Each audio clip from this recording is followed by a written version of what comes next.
Daremos início aos nossos estudos para o concurso de auxiliar de promotoria do Ministério Público de São Paulo, a matéria de História.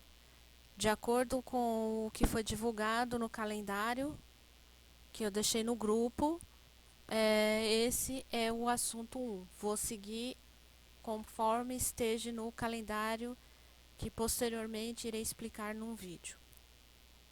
Assunto 1. A Revolução de 1930. João Pessoa, candidato a vice-presidente na chapa de Getúlio Vargas, é assassinado em 26 de julho de 1930. O crime precipita a revolução. Em 3 de outubro, o movimento estoura em Porto Alegre, sob a liderança civil de Getúlio Vargas, ficando o comando militar com o coronel Góes Monteiro. Os revolucionários dominam rapidamente Rio Grande do Sul, Minas Gerais e o Nordeste. Os legalistas tentam organizar a resistência em São Paulo, Bahia, Pará e Rio de Janeiro, sem resultados. Na madrugada de 24 de outubro, os chefes militares rebeldes intimam Washington Luiz a deixar a presidência, e o poder é assumido por uma junta militar. 10 dias depois, em 3 de novembro de 1930, a junta transfere o poder para Vargas.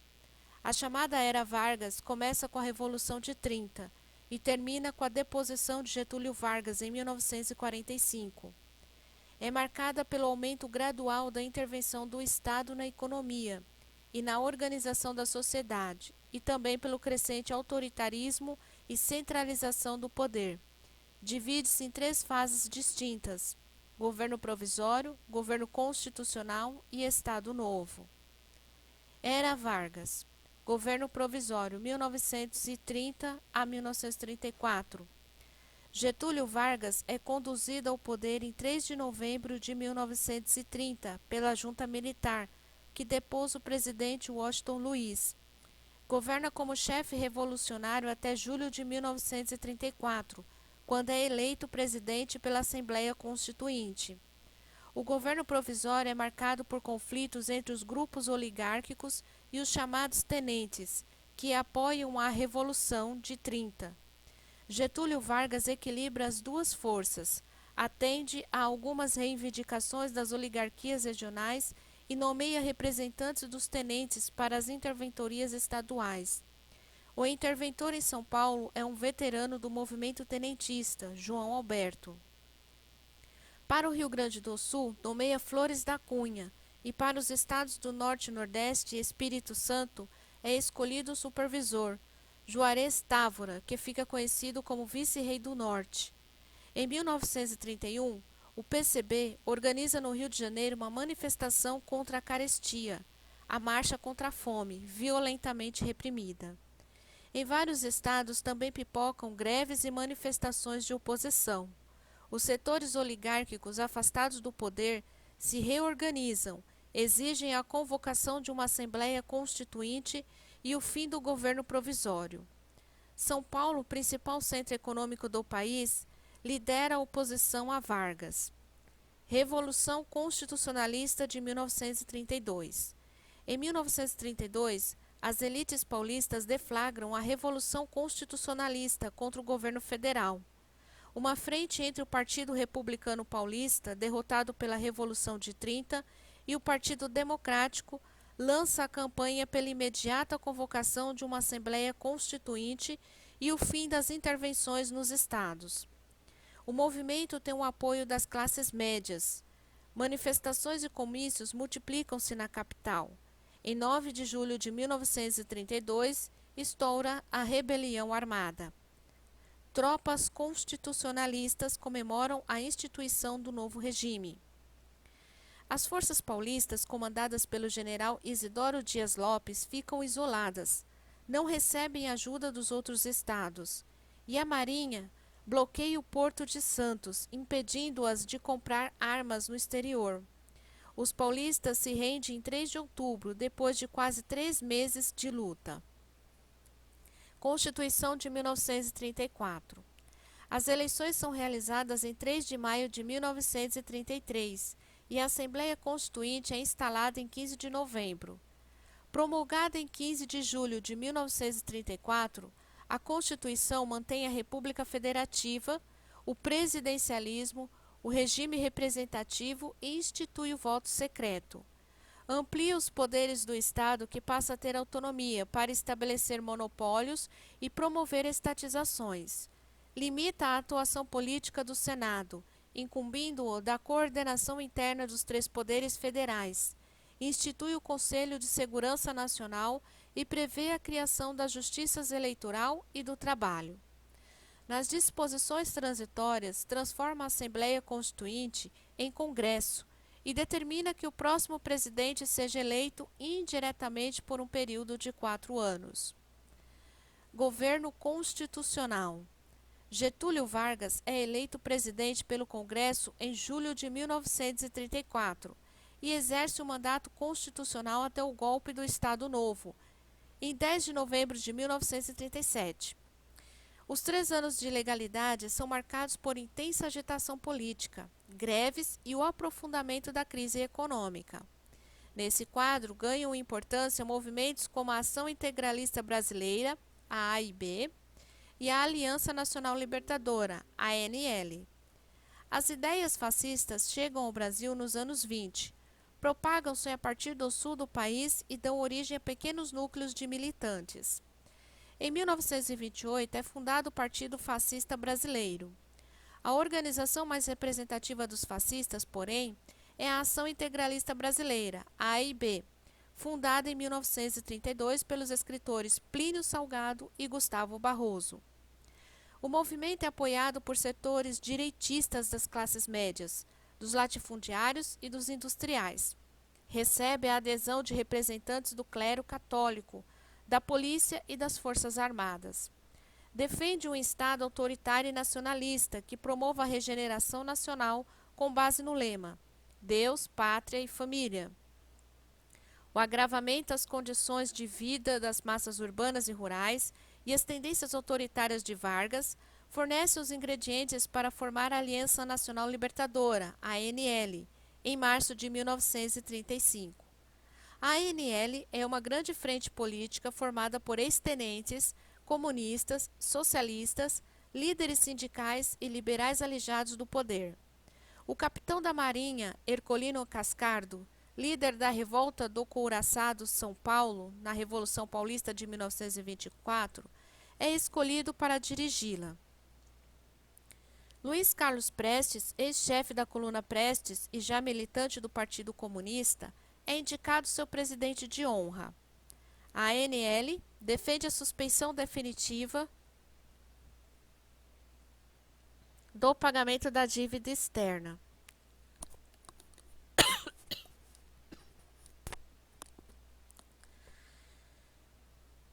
Ampliação das liberdades civis, proteção aos pequenos e médios proprietários de terra, reforma agrária nos latifúndios improdutivos, nacionalização das empresas estrangeiras e instauração de um governo popular. Formada à semelhança das frentes populares antifascistas e anti-imperialistas da Europa, a ANL é o primeiro movimento de massas de caráter nacional. Congrega operários, estudantes, militares de baixa patentes e membros da classe média. Seu rápido crescimento assusta as classes dominantes. Surgem campanhas contra a ameaça comunista. Getúlio Vargas começa a reprimir os militantes e, em 11 de julho de 1935, decreta a ilegalidade da ANL e manda fechar suas sedes. Após o fechamento da ANL, o Partido Comunista começa a preparar uma insurreição armada. Em 23 de novembro de 1935, estoura em Natal um levante de militares ligados ao partido. No dia seguinte, o mesmo ocorre no Recife e no dia 27, no Rio de Janeiro. A rebelião fica restrita aos muros dos quartéis, mas serve de argumento para o Congresso decretar estado de sítio. A polícia, dirigida por Filinto Miller, desencadeia violenta repressão aos comunistas. Estado Novo, 1937 a 1945. O estado de sítio aumenta o poder de Vargas e de alguns atos oficiais do Exército e da própria polícia. Cresce a repressão aos movimentos sociais e a conspiração para instaurar uma ditadura no país. É nesse clima que se inicia a campanha para as eleições presidenciais, previstas para janeiro de 1938. 3 candidatos são lançados à presidência. O paulista Armando de Salles Oliveira é apoiado pelos partidos constitucionalista, sucessor do Partido Democrático e Republicano Mineiro, pelo governador gaúcho José Antônio Flores da Cunha e por facções liberais de outros estados. O paraibano José Américo de Almeida é apoiado pelo Partido Libertador do Rio Grande do Sul, pelo governo de Minas e pela maioria das oligarquias nordestinas. O terceiro candidato é um integralista Plínio Salgado. Vargas declara seu apoio a José Américo, mas ao mesmo tempo encomenda secretamente ao jurista Francisco Campos, simpatizante do fascismo e futuro ministro da Justiça, uma nova constituição para o Estado autoritário que pretende estabelecer. Em 30 de setembro de 1937, o general Góes Monteiro, chefe do Estado-Maior do Exército, divulga à nação o tenebroso Plano Correm, uma suposta manobra comunista para a tomada do poder através da luta armada, assassinatos e invasão de lares. O plano não passa de uma fraude forjada por membros da ação integralista para justificar o golpe de Estado. Frente à ameaça vermelha, o governo pede ao Congresso a decretação de estado de guerra, concedida em 12 de outubro de 1937. É o início do golpe. Com o golpe já em andamento, Getúlio reforça suas alianças com o governador de Minas, Benedito Valadares, e de vários estados do Nordeste. Em 10 de novembro de 1937, as Forças Armadas cercaram o Congresso Nacional e à noite Vargas anuncia em cadeia de rádio a outorga da nova Constituição da República, elaborada pelo jurista Francisco Campos. A quarta Constituição do país e terceira da República institui a ditadura do Estado Novo. A Constituição outorgada acaba com o princípio de harmonia e independência entre os 3 poderes. O Executivo é considerado o órgão supremo do Estado e o Presidente é a autoridade suprema do país. Controla todos os poderes, os estados da federação e nomeia interventores para governá-los. Os partidos políticos são extintos e instala-se o regime corporativista, sob a autoridade direta do presidente. Institui a pena de morte e o estado de emergência, que permite ao presidente suspender as imunidades parlamentares, invadir domicílios, prender e exilar opositores. A ditadura Vargas, ou Estado Novo, dura 8 anos. Começa com o golpe de 10 de novembro de 1937 e se estende até 29 de outubro de 1945, quando Getúlio é deposto pelos militares. O poder é centralizado no Executivo e cresce a ação intervencionista do Estado. As Forças Armadas passam a controlar as forças públicas estaduais, apoiadas pela Polícia Política de Filinto Miller. Prisões arbitrárias, tortura e assassinato de presos políticos e deportação de estrangeiros são constantes. Luiz Carlos Prestes, preso com o jornalista chileno José Joaquim Silva à sua direita e o capitão Orlando Leite Ribeiro à sua esquerda, no pátio do recreio da Casa de Correção no Rio de Janeiro de 1941. Em 27 de dezembro de 1939, é criado o Departamento de Imprensa e Propaganda, DIP, responsável pela censura aos meios de comunicação, pela propaganda do governo e pela produção do programa Hora do Brasil. O Estado Novo é apoiado pelas classes médias e por amplos setores das burguesias agrárias e industrial. Rapidamente, Vargas amplia suas bases populares, recorrendo à repressão e cooptação dos trabalhadores urbanos.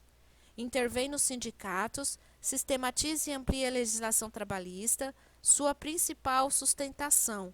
Porém, são as Forças Armadas que, durante o Estado Novo, são reaparelhadas com modernos armamentos comprados no exterior e começam a intervir em setores considerados fundamentais para a segurança nacional, como a siderurgia e o petróleo.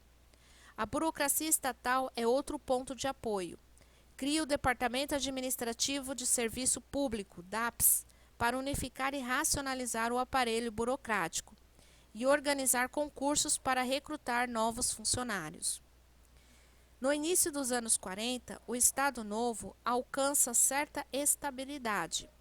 Os inimigos políticos já estão calados e as ações conciliatórias com os diversos setores da burguesia evitam oposições. Inúmeros folhetos de propaganda enaltecem o caráter conciliador de Vargas e sua faceta de pai dos pobres. São produzidos pelo DIP e distribuídos nos sindicatos, escolas e clubes. Os integralistas apoiam o golpe de Estado desde a primeira hora, mas não conseguem participar do governo. Sentem-se logrados quando Vargas extingue a ação integralista brasileira, junto com os demais partidos. Formam então a Associação Brasileira de Cultura e passam a conspirar contra o ditador. Tentam um primeiro golpe em março de 1938, mas são prontamente reprimidos. 2 meses depois, organizam a invasão do Palácio Guanabara, no Rio de Janeiro, com o objetivo de assassinar Vargas.